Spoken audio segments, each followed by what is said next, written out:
जय Hind students, class 11th miscellaneous exercise 16 chapter 16 की विविध प्रश्नावली है बच्चों, प्रोबेबिलिटी यानी प्रायिकता। क्वेश्चन नंबर 1, एक डिब्बे में 10 लाल, 20 नीली व 30 हरी गोलियां रखी हैं। डिब्बे से 5 गोलियां यादृच्छिक निकाली जाती हैं। प्रायिकता क्या है कि सभी गोलियां नीली हैं? कम से कम एक गोली हरी है। A box contains 10 red marbles, 20 blue marbles and 30 green marbles. 5 marbles are drawn from the box. What is the probability that all will be blue? At least one will be green. बच्चों सुनो, 5 ball एक साथ निकाली गई। ऐसा नहीं है कि एक बॉल निकाली उसको अपने पास रख लिया, अब जो रह गई उसमें से एक निकाली, ये केस नहीं है। केस क्या है? एक साथ आपने 5 बॉल्स निकाली। तो यहाँ पर परम्यूटेशन कॉम्बिनेशन यानी कि क्रमचय संचय का यूज होगा। ठीक है, तो सबसे पहले तो मैं यहाँ पर लिखूं कि टोटल बॉल्स कितनी है। यहाँ पर लिखते हैं कुल गेंदें, चाहे वो किसी भी कलर की हो, कुल गेंदें यानी टोटल बॉल्स या मार्बल्स, जो भी उन्होंने वर्ड यूज किया है। देखो बच्चों, 10 रेड है, 20 ब्लू है और 30 ग्रीन है। इस तरह से टोटल हो गई हैं 60 बॉल्स। ठीक, तो ये तो आपका एक तरह से टोटल बॉल्स है। अभी तो खैर उस तरह से हम कर ही नहीं रहे ना, CR से कर रहे हैं।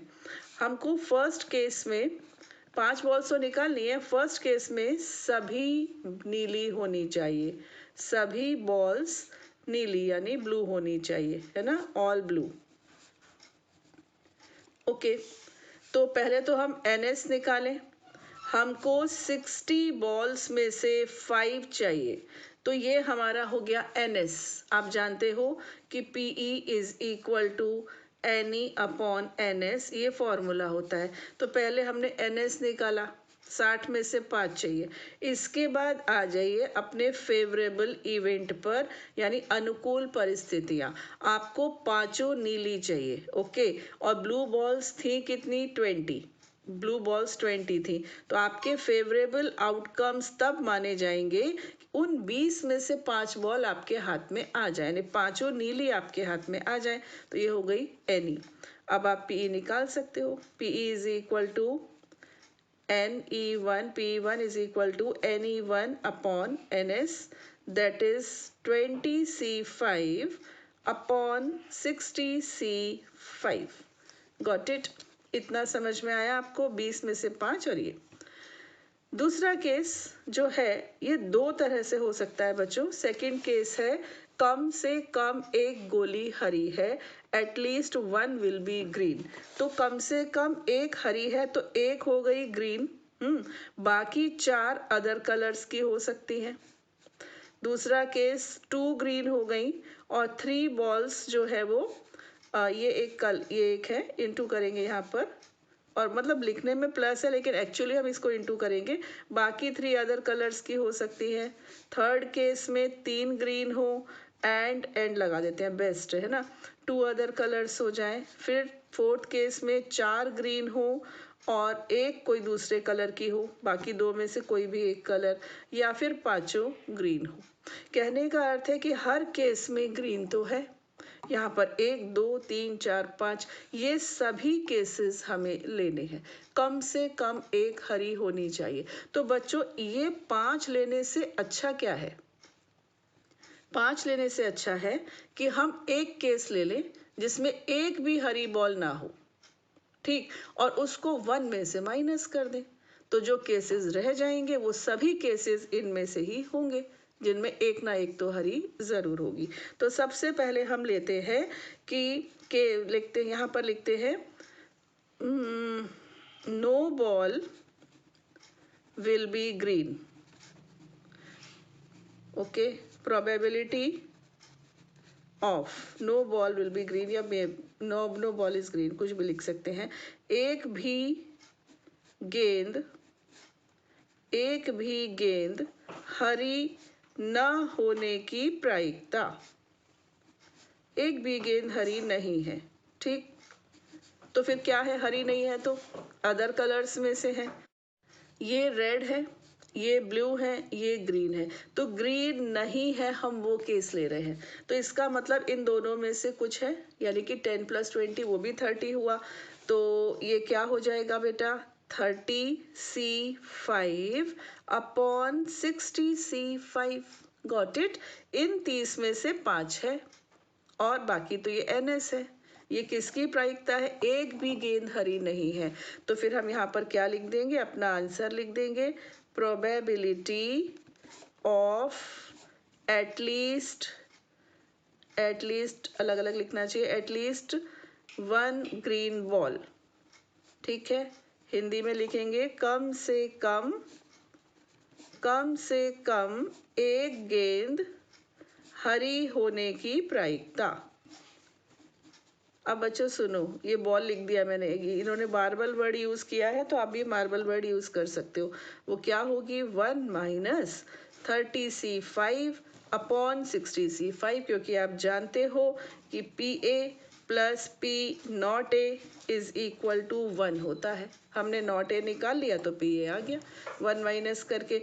अब आपकी श्रद्धा है, आप इसको सॉल्व करो या ना करो। ठीक है, now come to the question number 2। ताश के 52 पत्तों की एक अच्छी तरह फेंटी गई गड्डी से 4 पत्ते निकाले जाते हैं। इस बात की क्या प्रायिकता है कि निकाले गए पत्तों में 3 ईंट और 1 हुकुम का पत्ता है। 4 cards are drawn from a well shuffled deck of 52 cards. What is the probability of obtaining 3 diamonds and 1 spade? बच्चों सुनिए, मैंने अपनी एक वीडियो में आपको कार्ड्स भी दिखाए हैं। अगर किसी को नहीं मालूम कि कार्ड्स कैसे क्या, तो मैंने उसमें बहुत से आपको समझाया है। तो चलिए कोई नहीं, आपको मालूम होंगे वैसे, उस वीडियो का आप देख लेना। तो यहाँ पर हम सवाल शुरू करते हैं। सबसे पहले हम NS निकालते हैं। यहाँ पर भी बच्चों ध्यान दो, कोई कार्ड को रिप्लेस या फिर ऐसा नहीं किया गया है कि निकाल के बाहर रख लिया। एक साथ 4 पत्ते निकाले गए। तो NS क्या हुआ, आपने 52 में से 4 निकाले तो 52C4, ये आपका बन गया NS। अब आपके फेवरेबल इवेंट क्या है, एक जनरल वे में लिख लें। आपको चाहिए 3 ईंट को बोलते हैं डायमंड। ठीक है, ईंट मैंने बोल के बता दिया, डायमंड मैंने लिख दिया। और 1 हुकुम को बोलते हैं बच्चों स्पेड, लिखा भी है क्वेश्चन में। तो 3 डायमंड चाहिए और 1 स्पेड चाहिए। अब ये बताओ टोटल डायमंड होते कितने हैं, आपको मालूम होगा 13 होते हैं, 13 होते हैं, है ना। स्पेड कितने हैं, वो भी 13 होते हैं। सब सूट्स के 13 होते हैं। यानी कि आपको 3 डायमंड चाहिए और 1 स्पेड चाहिए। तो आप क्या करोगे, सबसे पहले अपना फेवरेबल इवेंट निकालोगे। एंड है बच्चों, एंड यहाँ पर, ठीक है, इसको यहाँ पर एंड ही लिख दो, प्लस से कंफ्यूजन होता है। 3 डायमंड्स एंड 1 स्पेड। डायमंड्स कितने हैं, 13, तो 13C3, 13 में से कोई भी 3 इंटू, और ये स्पेड भी 13 है तो ये क्या हो जाएगा 13C1। ठीक, स्पेड भी 13 है तो 13C1, ये हो गया आपका NE1। अब आप PE1 कैसे लोगे, PE1 या 1 एक ही केस था तो 1 की ज़रूरत थी नहीं, खैर चलिए, ये हो गया NE1 अपॉन NS, केवल NE लिखते तो भी चलता। तो बच्चों ये क्या हो गया 13C3 into 13C1 upon 52C4। Got it. देखो आंसर तो रेडीमेड आपको अपनी बुक के एंड में देखोगे तो मिल जाएगा, है ना। मेन चीज़ होती है आपको समझ में आना चाहिए कि क्वेश्चन क्या रहा है। क्वेश्चन नंबर 3, एक पासे के 2 फलकों में प्रत्येक पर संख्या 1 अंकित है। अब पासा भी बच्चों मैंने अपने वीडियो में दिखाया है आपको, शायद 16.3 के वीडियो में दिखाया है। 6 सरफेसेस होती हैं, आप सभी जानते हैं ना। तो क्या हुआ, इन 6 में 2 फलकों पर 1 लिख दिया उन्होंने, बायस्ड है ना। 2 पे 1 लिख दिया, 3 पर 2 लिख दिया, ओके, और बचा 1, इस पर 3 लिख दिया, ये किया। ठीक है, अब आपसे कुछ केसेस पूछ रहे हैं, ये मैं पहले क्वेश्चन आपको पढ़ के दिखा दूं। एक पासे के 2 फलकों में से प्रत्येक पर संख्या 1 अंकित है, 3 फलकों में प्रत्येक पर संख्या 2 अंकित है और 1 फलक पर संख्या 3 अंकित है। यदि पासा एक बार फेंका जाता है तो निम्नलिखित ज्ञात कीजिए। 2 आए, 1 या 3 आए, 3 नहीं आए। A die has two faces, each with number 1, three faces each with number 2, and one face with number 3. If die is rolled once, determine P2, P1 or 3 and P not 3. Okay. चलिए question पर आते हैं। सबसे पहले आपको चाहिए P2। तो भाई कितने हैं आपके? 3 हैं और आउट ऑफ 6 सिंपल है ये तो, है ना। फर्स्ट केस तो बहुत सिंपल है, तो ये हो गया 3/6 that is 1/2। Got it. Second case थोड़ा मैं यहीं कर लूँ क्योंकि मुझे ये सामने दिख रहा है। 1 और 3, या तो 1 आ जाए या तो 3 आ जाए, दोनों केसेस में आप जीत गए। तो 1 2 3, ये भी 3 है ना। तो PE2 भी 3/6 that is 1/2। Okay. Third case में P03 3 नहीं होना चाहिए, बस उसके अलावा सब चलेगा। तो 1 2 3 4 5 सिंपल। तो PE0 है ना, E0 डाल दो। चलो तो ये हो गया 5/6। आप लिखने का थोड़ा देखो, आपको नंबर चाहिए, एक एक नंबर के होंगे तो फिर तो चल जाएगा, लेकिन अगर 3 नंबर का सम है या 4 नंबर का सम है तो थोड़ा सा लिख देना कि E1 क्या है, E2 क्या है, जो बात हमने बोली वो आप लिख दीजिएगा। Okay. Now come to the question number 4। Here is the question. In a certain lottery, 10,000 tickets are sold and 10 equal prizes are awarded.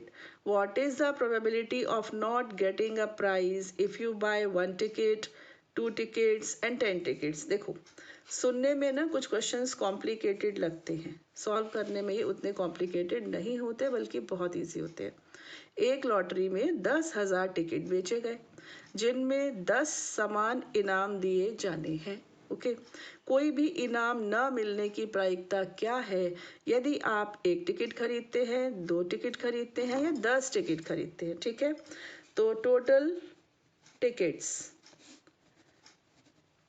कितने हैं? 10,000। ठीक है। नंबर ऑफ प्राइजेस, इंग्लिश वाले इंग्लिश में लिख दिया, हिंदी में लिख लेना। ठीक है। प्राइजेस कितने टिकट्स पर है बच्चों? 10 टिकट ऐसी हैं जो उन्होंने, जैसे टिकट आपको पता है ना कैसे वो 10 नंबर हाइड कर लेते हैं, अपने पास रख लेते हैं, फिर उससे मैचिंग नंबर जिसका आता है उसको बोलते हैं आप जीत गए। तो 10 टिकट्स ऐसी हैं जो अगर आपके पास लकीली आ जाएं तो वो आपको प्राइज जितवा सकती है। ठीक है। तो 10 हैं, तो प्राइजेस इतने हैं, तो number of tickets without prize, कितनी टिकट्स ऐसी हैं जिन पर एक भी प्राइज आपको नहीं मिलने वाला है? 10,000 में से 10 माइनस कर दीजिए तो 9,990। इतनी टिकट्स हैं जो खाली है, आप हार जाएंगे इतने नंबर्स पर। ठीक। अब केस 1, ये आपका NS हो गया बच्चों। नहीं, NS तो नहीं, ऐसे समझ लो कि ये लूजिंग वाला है, ये विनिंग वाला है। नाउ फर्स्ट केस है, आप 1 टिकट खरीदते हो और आपका इनाम नहीं निकलता है, यानी कि आप कितने में से खरीद रहे हो? 9,990 में से कोई एक टिकट आपके पास आ रहा है, इसका मतलब तो यही हुआ है ना। तो 1 टिकट खरीद रहे हैं आप, तो क्या हो रहा है? या तो आप डायरेक्ट लिख दो 9990, बट ऐसे करना चाहो तो ऐसे कर लो, आप इसमें से एक खरीद रहे हो, है ना। 9,990 में से हारने वाली टिकट खरीद रहे हो। ठीक। और टोटल टिकट्स कितनी है? 10,000 C, उसमें से भी एक खरीद रहे हो, ऐसे ही होता है, आपको मालूम है। तो इसको PE वगैरह लिख लेना। चलो PE1 लिख लो। ओके। तो आपको मालूम है, क्या मालूम है कि NC1 इज N, है ना। इसको यूज किया तो 9990 एंड 10,000 कैंसिल किया बच्चों, तो 999/1000 आपका हो गया आंसर। सेकंड केस, आपने खरीदी 2 टिकट, इनाम फिर भी नहीं निकला, तो भी यही केस है बिल्कुल। अब तो मेरे को बताने की कोई बात है ही नहीं, आप खुद भी कर सकते हो। 9990C2, ओके, और 10,000 C2 सॉल्व करो न करो, totally up to you. Third case में आपने 10 टिकट खरीद मारे, होता है ना, लालच बढ़ जाता है, शायद अब निकल आए, शायद अब निकल आए, फिर भी नहीं निकला। इसका मतलब आपने कौन से 10 टिकट खरीदे, इनमें से हारने वालों में से ही आपने कोई भी 10 टिकट आपने चूज कर लिए। तो बस ये हो गया आपका आंसर, ठीक है। बस question number 5, here is the question. Out of 100 students, two sections of 40 and 60 are formed. If you and your friend are among the 100 students, what is the probability that you both enter the same section, you both enter the different sections? बच्चों ये question अच्छा है, 5 marks में आने लायक है। हाँ, इसको हिंदी में भी पढ़ लें। 100 विद्यार्थियों में से 40 और 60 विद्यार्थियों के 2 वर्ग बनाए गए हैं। यदि आप और आपका एक मित्र 100 विद्यार्थियों में हैं, तो प्रायिकता क्या है कि आप दोनों एक ही वर्ग में हो, आप दोनों अलग अलग वर्गों में हो। बच्चों सुनो, हम अगर ये वाला केस सॉल्व कर लेते हैं, ठीक है, तो ये केस कैसे आ जाएगा, 1 माइनस, दैट्स ऑल। क्यों आप बताइए? क्योंकि 2 ही तो केस होंगे, या तो आप एक साथ होंगे या तो आप एक साथ नहीं होंगे, थर्ड केस तो कोई है नहीं। तो अगर मैंने एक साथ वाली प्रोबेबिलिटी निकाल ली है तो हम उसको 1 माइनस करके शो कर देंगे, ठीक है। चलिए स्टार्ट करते हैं। 100 स्टूडेंट्स हैं और आपको उनको 2 सेक्शंस 40 और 60 के में डिवाइड करना है। इनको मैंने ए और बी नाम भी दे दिया, ठीक है। अब समझो मैं ये वाला सेक्शन चूज कर रही हूँ बच्चों, तो आपको पहले तो 100 में से 40 निकालने हैं। पहला केस 100 में से 40, लेकिन अब आप बोल रहे हो कि हम दोनों एक ही में आएंगे, तो उनके पास चॉइसेस कम रह गई, 98 में से 38 रह गई, क्योंकि 2 ने तो डिसाइड कर लिया ना हाथ पकड़ के कि भैया हम तो यहीं आ रहे हैं। तो अब उनके पास क्या चॉइसेस है, 98 में से 38, वैसे ये थी। सेकेंड केस क्या होता, 100 में से 60 निकाल लेते बिना सोचे समझे, लेकिन आपने कहा हम दोनों यहाँ आएंगे। अब क्या रह गया, उनके पास चॉइसेस रह गई 98, और इस बार उन्हें कितने लेने हैं, 58, ठीक है। तो सॉल्व करें, ये आपका PE1 है, यानी केस 1 जो अपना था वो चल रहा है। तो करते हैं इसको, शॉर्टकट भी है लेकिन चलो ठीक है, चलाते हैं इसको ऐसे ही। फैक्टोरियल 98 अपॉन फैक्टोरियल 38, 98 माइनस 38 बच्चों 60 आ जाएगा। नीचे क्या हुआ बच्चों, यहाँ पर हुआ फैक्टोरियल 100, ऊपर आएगा फैक्टोरियल 40 और 60, ठीक, प्लस लगा दिया। यहाँ पर factorial 98 upon factorial 58 into factorial 40, यहाँ पर फैक्टोरियल 100, फैक्टोरियल 60 एंड फैक्टोरियल 40। ये तो प्रेम पूर्वक कैंसिल हो गया, यहाँ भी ये कैंसिल। तो फैक्टोरियल 98 तो ठीक है, यहाँ से आप 40 और 39 आउट कर सकते हो, है ना। यहाँ पर ये 38, यहाँ से आप क्या कर सकते हो, 100 और 99 आउट करके इसको फैक्टोरियल 98 पर ला सकते हो। यहाँ पर फैक्टोरियल 98 अपॉन 58 तो एज इट इज, ये हो गया 60 into 59 factorial 58, 100 into 99 into 98 factorial. बच्चों सुनो, इसके शॉर्टकट भी हैं। अगर आप शॉर्टकट से करना चाहें तो आप कर सकते हैं, नो इशू, ट्राई करना, आएगा। मुझे एक तो बहुत अच्छे से आता है, बट मैंने सोचा ये लॉन्ग रन ही लेते हैं जो सबके लिए बेनिफिशियल है। ये कैंसिल हुआ, और 3 से ये कैंसिल हो रहा है 13, यहाँ आ रहा है 33, 2 से ये हो रहा है 2 और ये आ रहा है 5, तो 13 2 ज़ार 26 अपॉन 5 3 ज़ार 15 165, प्लस यहाँ पर क्या हुआ, एक तो ये गया ऊपर से, 2 3 ज़ार 6 2 5 ज़ार 10, तो यहाँ आएगा 5 9 ज़ार 45, 45 और 4 49, और ये आएगा 3 9 ज़ार 27, 3 5 ज़ार 15 एंड 2 17। देखिए यहाँ पर 33 और 5 को मल्टीप्लाई किया, यहाँ पर 99 और 5 को, ये 3 ज़्यादा है बस, है ना, तो ये 495 LCM आ गया, और 3 से बच्चों यहाँ मल्टीप्लाई कर देंगे, 3 6 ज़ार 18, 3 2 ज़ार 6 और 1 7, जानते ही थे। चलिए ये किया, 8 और 7 15, 7 7 14 और 1 15, 255 अपॉन 495, ठीक है। कैंसिलेशन स्टार्ट करते हैं, 5 5 ज़ार 25, 5 1 ज़ार 15, 5 9 ज़ार 45, 5 9 ज़ार 45, है ना। अब हम इसको 3 से कर सकते हैं। ये आ गया 77 और 17 और ये आ गया 33। तो आपका आंसर हो गया 17/33। शॉर्टकट से चाहे तो शॉर्टकट से कर लें। अब बस अब कुछ मत करो। अब सेकंड केस को तो बस ऐसे ही कर लो, P नॉट E या E नहीं, है ना, E1 लिख दिया था मैंने, E1 कर दो। और P1 इज इक्वल टू 1 होता है। तो P नॉट E1, अब आप एक क्लास में नहीं आ पा रहे हो, तो 1 minus 17/33, that is 16/33। Okay, now come to the question number 6। 3 व्यक्तियों के लिए 3 पत्र लिखवाए गए हैं और प्रत्येक के लिए पता लिखा एक लिफाफा है। थोड़ा सा लिख लूँ मैं, फिर आगे पढ़ते हैं। ये 3 लेटर एनवलप्स हैं बच्चों, ठीक है, ये एनवलप्स हैं और लेटर्स हैं मेरे पास L1, L2, L3। ये एनवलप 1, एनवलप 2, एनवलप 3। पत्रों को लिफाफे में यादृच्छा इस प्रकार डाला गया कि प्रत्येक लिफाफे में एक ही पत्र है। प्रायिकता ज्ञात कीजिए कि कम से कम एक पत्र अपने सही लिफाफे में डाला गया है।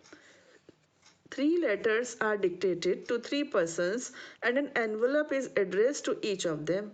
The letters are inserted into the envelopes at random so that each envelope contains exactly 1 letter. Find the probability that at least 1 letter is in the proper envelope, in its proper envelope, यानी कि जिस पर address लिखा है correct और letter भी correct ही डाला गया। बॉस कई बार बोलते हैं तो हड़बड़ाहट में गड़बड़ भी हो जाती है ना। कह रहे हैं एटलीस्ट एक लेटर तो सही जाए, यानी कि 3 केस होने चाहिए। बोलो, होना चाहिए ना, एटलीस्ट 1, एटलीस्ट 2, एटलीस्ट 3, एटमोस्ट 3। लेकिन यहाँ पर एक लोचा है, क्या? कम से कम एक का केस तो ठीक है, कम से कम 2 का केस कम से कम 3 के केस में मर्ज हो गया है। क्यों? क्योंकि अगर 2 लेटर सही पते पर पहुंच रहे हैं, सही एनवलप में पहुंच रहे हैं, तो तीसरा बाउंड हो गया है, तीसरा तो ऑटोमेटिकली करेक्ट में जाएगा, है ना। यानी कि 3 केसेस नहीं बने यहाँ पर, केवल 2 केस बने। Got it? तो स्टार्ट करते हैं इसको। देखिए टोटल वेज क्या होंगे, तीनों लेटर सही उसमें जाए, 3p3 यानी कि फैक्टोरियल 3, दैट मीन्स 6। तो टोटल वेज तो ये है कि सभी लेटर्स किसी ना किसी में जाएं, है ना, इसमें करेक्ट नहीं है, किसी ना किसी में जाएं। टोटल वेज हमारे पास 3 लेटर हैं, 3 एनवलप हैं, 3 लेटर्स को 3 एनवलप में डालना है, तो बस 3p3। ये तो टोटल वेज हो गए कुल तरीके। अब ये है कि एटलीस्ट 1 केस चाहिए, तो एटलीस्ट 1 केस के लिए मैं ले रही हूँ 1 लेटर इन करेक्ट एनवलप। एक केस ले रही हूँ बच्चों, हाँ, इट्स करेक्ट, एक पत्र उसके सही पता लिखे हुए लिफाफे में जा रहा है, ठीक है। तो ये हो सकता है कि L1 E1 में चला जाए और ये दोनों इधर उधर हो जाए, नो इशू। एक तरीका है ना कि एक इसमें जाए, एक, ठीक है। हो सकता है L2 सही पे चला जाए, L1 और L3 इधर उधर हो जाए, तो इसके इसमें जाने का सिर्फ एक ही तरीका है। और दूसरा ये हो सकता है कि ये वाला करेक्ट हो जाए, ये दोनों इधर उधर हो जाए, तो इसके जाने का भी एक ही तरीका है, 1 letter in its correct envelope. कितने मेथड हो गए? 3। अब दूसरा लेना है अपने को। दूसरा में क्या है, एटलीस्ट 2 बोल रहे हैं, एक्चुअली वो 3 है। अगर 2 लेटर्स सही में जाएंगे, तीसरा ऑटोमेटिकली जाएगा, तो ऑल 3 लिख दूं। All 3 letters are in their correct envelopes, ठीक। हिंदी वाले क्या लिखेंगे, सभी पत्र अपने सही पते वाले लिफाफे में हैं। वो सिर्फ एक ही तरीका है, कोई तरीका नहीं है, सिर्फ एक तरीका है ना। तो टोटल वेज बच्चों कितने हुए? टोटल वेज हुए 3 + 1, दैट इज 4, है ना। मतलब हमारा favourable ways, total ways means favourable. तो आपकी प्रोबेबिलिटी क्या होती है आप जानते हो, NE अपॉन NS। तो ये हो गई आपकी 4/6, दैट इज 2/3। Got it. समझ लो इसको। वैसे तो मैंने काफ़ी मेहनत से अच्छे से समझाया है, फिर भी ये टोटल वेज है। एक पत्र सही में जाए तो अगर पहला वाला जा रहा है तो एक ही तरीका है, दूसरा जा रहा है तो एक ही तरीका है, तीसरा जा रहा है तो एक ही तरीका है, 3 हो गए। हाँ, all letters in correct envelope आ जाए वो एक ही तरीका है। टोटल हो गए 4/6। ठीक है, चलिए question number 7। Let me show you. ये तो बहुत इंटरेस्टिंग है। ए और बी दो घटनाएं, जस्ट अ मिनट, ए और बी दो घटनाएं इस प्रकार हैं कि P A is given, P B is given and P A intersection B is given. ज्ञात कीजिए बच्चों, ये 4 चीजें हमको ज्ञात करनी है। इसमें क्या हिंदी और क्या English. A and B are two events such that this find this। Got it? चलिए स्टार्ट करते हैं। हमको जो दिया है पहले लिख लें। PA is 0.54, PB ये है 0.69 और है PA intersection B is equal to 0.35। बच्चे प्रे करते हैं कि ऐसा क्वेश्चन आ जाए बाबा, मोस्ट इजी। सबसे पहला है P A यूनियन B, तो सिंपल है, बहुत सिंपल है ना। तो P A यूनियन B, ये ऐसा क्यों, हमने सेट में N के साथ पढ़ा था, ये P के साथ क्यों हो रहा है, इसका रीज़न भी हम बता चुके हैं अपने किसी प्रीवियस वीडियो में। A इंटरसेक्शन B, ये रूल होता है। तो PA है बच्चों 0.54, देन 0.69, देन 0.35। ऐड किया, ये हो गया 1.23 माइनस 0.35। हाँ, 13 में से 5 गया 8, 11 में से 3 गया 8, तो 0.88। ओके, ये आपका फर्स्ट हो गया। इसके बाद सेकंड पे आ जाओ। सेकंड में आपको पूछ रहे हैं P A dash intersection B dash. ये भी डी मॉर्गन्स थ्योरम है, ये भी हम डिस्कस कर चुके हैं कि A dash intersection B dash बच्चों P A union B dash के इक्वल होता है। और होल डैश मतलब 1 minus P A union B। तो 1 माइनस 0.88, दैट इज 0.12। ठीक है। Part number 3। पार्ट नंबर 3 में आपको बताना है P A intersection B dash मतलब A में हो और B डैश में भी हो, A में भी हो और B डैश में भी। और B डैश क्या होता है, B नॉट, है ना। इसको हम ऐसे लिख लें जो आपको आज आराम से समझ में आएगा, P A and B not, ऐसे। ठीक है, A में हो लेकिन B में नहीं हो, मतलब केवल A में हो, B में नहीं हो। तो जो हमारे पास PA दिया है, ये हमको दिया है 0.54। इसमें कुछ एलिमेंट्स ऐसे भी हैं जो B में भी है। A में है, ये बात सच है कि वो A में है, लेकिन वो B में भी हो सकते हैं ना। स्ट्रिक्टली A में है ऐसा तो नहीं है, A में है लेकिन B में भी हो सकते हैं। लेकिन हमको ये केस चाहिए, हमको ये केस चाहिए कि केवल A में हो, B में ना हो। तो हम इसको लिखेंगे PA minus PA intersection B। हाँ, केवल A की प्रायिकता चाहिए हमें, A इंटरसेक्शन B की प्रायिकता नहीं चाहिए।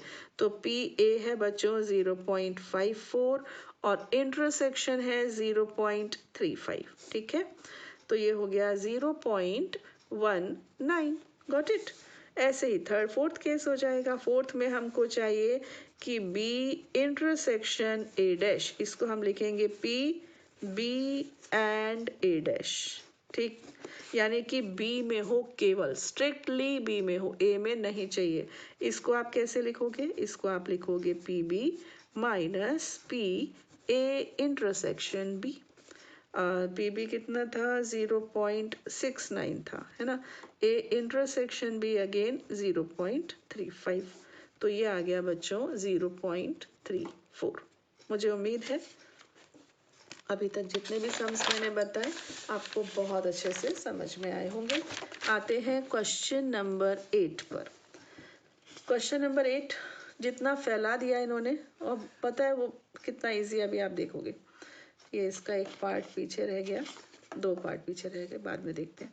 एक संस्था के कर्मचारियों में से 5 कर्मचारियों का चयन प्रबंध समिति के लिए किया गया है। 5 कर्मचारियों का ब्यौरा निम्नलिखित है। क्रम, नाम, लिंग, आयु, वर्षों में। हरीश मेल है, 30, ऐसे सब दिया हुआ है, ठीक है। क्वेश्चन है, इस समूह से प्रवक्ता पद के लिए यादृच्छा एक व्यक्ति का चयन किया गया। प्रवक्ता के पुरुष या 35 वर्ष से अधिक आयु होने की प्रायिकता क्या है? ओके, चलिए आगे देखते हैं इंग्लिश में। From the employees of a company 5 persons are selected to represent them in the managing committee of company. Particulars of 5 persons are as follows.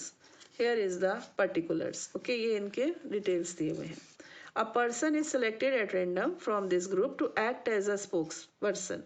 What is the probability that the spokesperson will be either male or over 35 years? उन्होंने young लड़कियों पर विश्वास नहीं किया, या तो mail हो, वो यंग भी चलेगा, लेकिन अगर लेडी ले रहे हो ना तो 35 से बड़ी होनी चाहिए। तो मेल आपके हैं एक 30 इयर्स का, एक 35 इयर्स 33 इयर्स का, एक है 41 इयर्स का, ठीक। फीमेल है, एक है शीतल 46 इयर्स की, और एक है एलिस 28 इयर्स की, ये है, ठीक। तो टोटल कितने हैं? 5 है। एक चाहिए। और आपके फेवरेबल कितने हैं? कह रहे हैं मेल चलेगा, यानी तीनों में से कोई भी एक ले सकते हो, लेकिन अगर लेडी लेनी है तो आपको 35 से बड़ी उम्र की, यानी कि 46 एज वाली शीतल ही लेनी पड़ेगी। तो कितनी हो गई? 4, है ना। तो पीई कितना हो गया? N upon N S. देखो, खोदा पहाड़ और निकला 4/5, है ना। चलिए question number 9। If 4-digit numbers greater than 5,000 are randomly formed from the digits 0, 1, 3, 5 and 7, what is the probability of forming a number divisible by 5 when the digits are repeated? The repetition of digits is not allowed.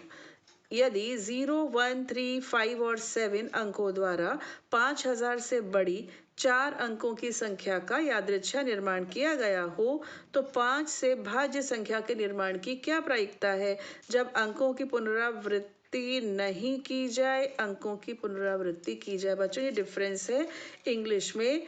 पहले कहा है repeat कर लो, फिर कह रहे हैं repeat मत करो। यहाँ पर उल्टा कह रहे हैं पहले रिपीट मत करो, फिर कह रहे हैं कर लो। तो एक केस लेना है हमको, कोई भी एक केस ले लेते हैं। पहले हम ये इंग्लिश वाला ले लेते हैं। पहले हम ले रहे हैं कि रिपीट करना अलाउड है, ठीक है। तो चलिए, हमारे पास 4 डिजिट नंबर बनाना है, यानी कि 4 प्लेसेस हैं जिनको फिल करना है, और डिजिट्स हैं 0, 1, 3, 5 एंड 7। 5 डिजिट्स है, ठीक है। रिपीटिशन अलाउड है, ओके। तो अब 5,000 से बड़ी संख्या चाहिए, तो पहला अंक 5 या 5 से बड़ा होना चाहिए। तो 5 और 7, बस 2 ही चॉइसेस हैं।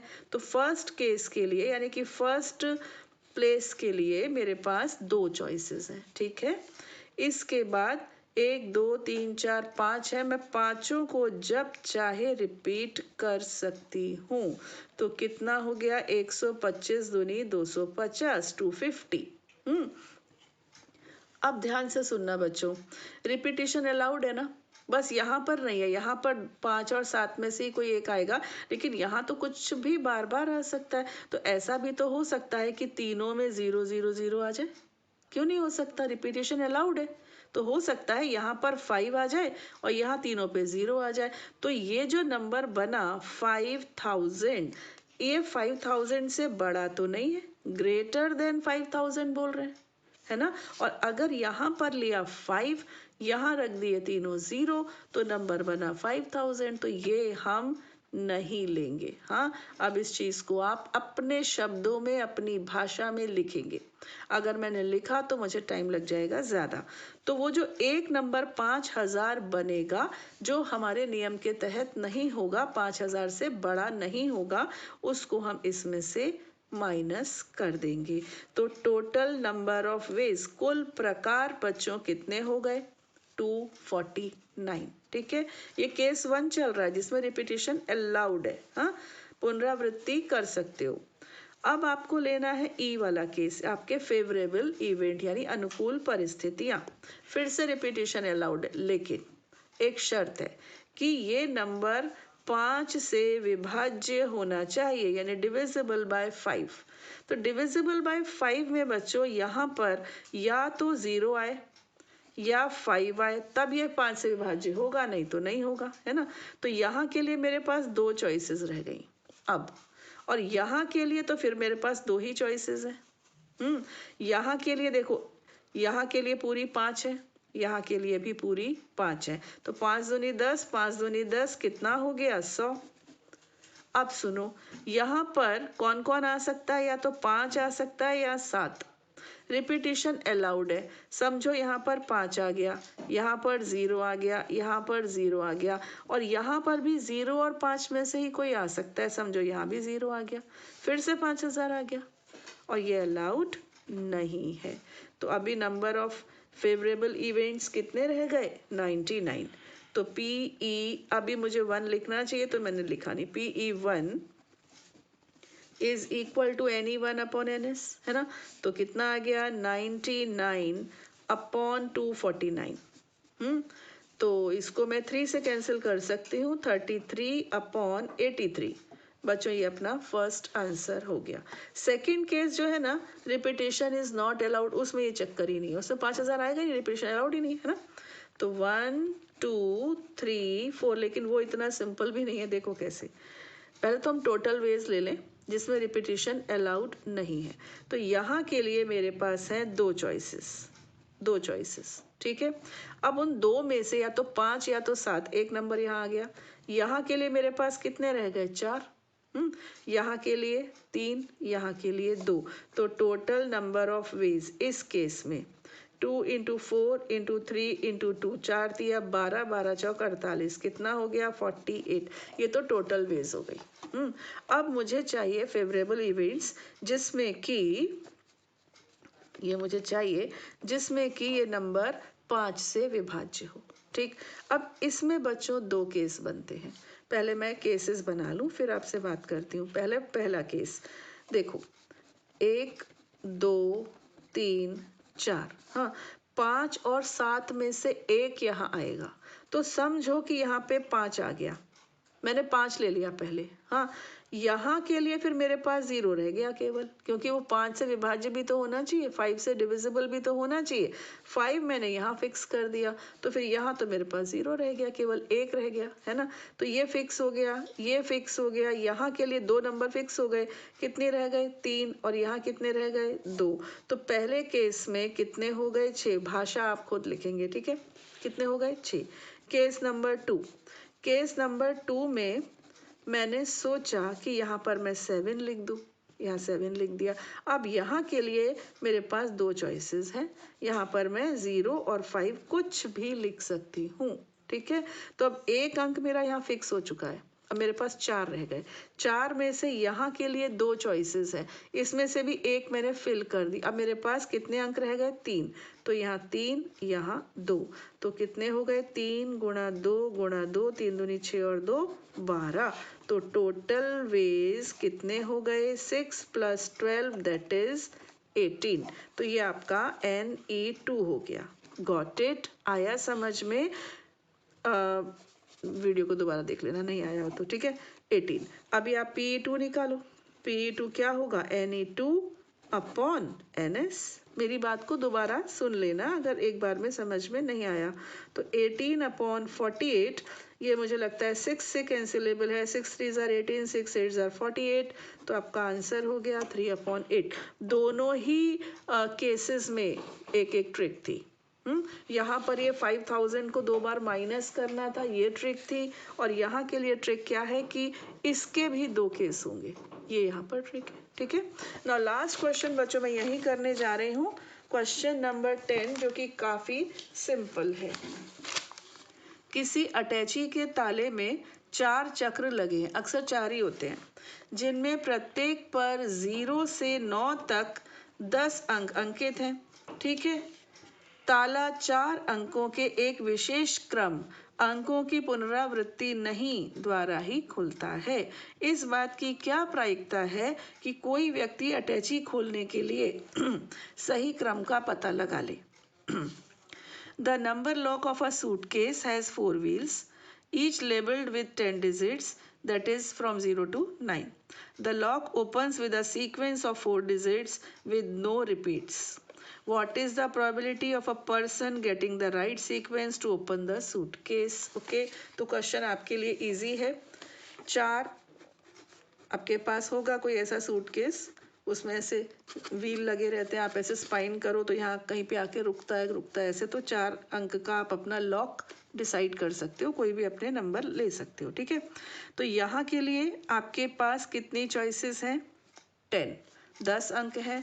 और रिपीटेशन अलाउड है क्या? नो रिपीट्स, पुनरावृत्ति अलाउड नहीं है।